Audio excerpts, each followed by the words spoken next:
আসসালামু আলাইকুম, কেমন আছেন সবাই? আশা করছি সবাই অনেক ভালো আছেন। আজকে আমি আসলাম খুব সহজ উপায়ে তালের পাকোড়া বানানোর রেসিপি নিয়ে।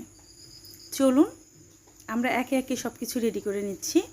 আমি তালের পাকোড়া বানানোর জন্য তালটিকে ছিলে নিচ্ছি। তারপর চালুনি নিয়েছি, একটি বল নিয়েছি।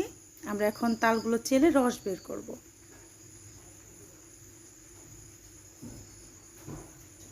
খুব সহজ উপায়ে অল্প খরচে আমরা তালের পাকোড়াটি রেডি করে ফেলব। প্রথমে আমি তালগুলো চেলে তালের রসগুলো বের করে নিচ্ছি।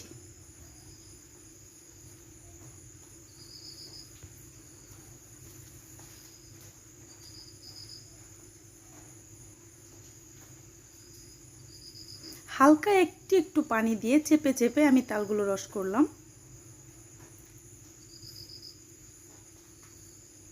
তারপর একটি ছাঁকুনি নিয়ে তালের কোনো শাঁস যেন না থাকে এই জন্য আমি রসগুলো ছেঁকে নিচ্ছি। দেখুন খুব সহজ উপায়ে রসগুলো আমি ছেঁকে নিচ্ছি। তালের শাঁসগুলো ঘনত্বতার কারণে হালকা একটু পানি মিক্স করে আমি এটা নেড়ে চেড়ে নিচ্ছি। কোনো ঝামেলা ছাড়াই খুব সহজেই তালের পাকোড়া তৈরি করা যায় ঠিক এইভাবে। আমার তালগুলো ছাঁকুনি করা শেষ।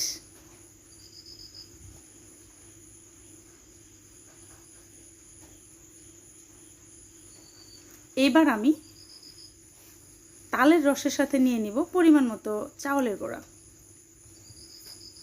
তারপর আমি নিয়ে নিচ্ছি বেকিং পাউডার,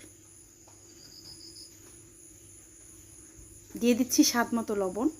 তারপর আমি মিশ্রণগুলো খুব সুন্দর করে মিক্স করব। দেখতে পাচ্ছেন মিক্স হওয়ার পর কীরকম হয়ে যাচ্ছে। আমি দিয়ে দিচ্ছি পরিমাণ মতো চিনি। আপনারা চাইলে কম বেশি যে যেমন মিষ্টি পছন্দ করেন দিতে পারেন।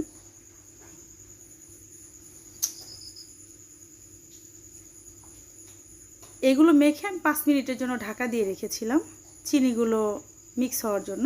তারপর আমি ঢাকনা সরিয়ে আবার নেড়ে চেড়ে নিচ্ছি। এবার আমি পাকোড়াগুলো ভেজে নেব। দিয়ে দিচ্ছি কড়াইয়ের মধ্যে পরিমাণ মতো তেল। তেলটা গরম হয়ে যাওয়ার পর এবার আমি পাকোড়াগুলো তেলে দিয়ে দিব।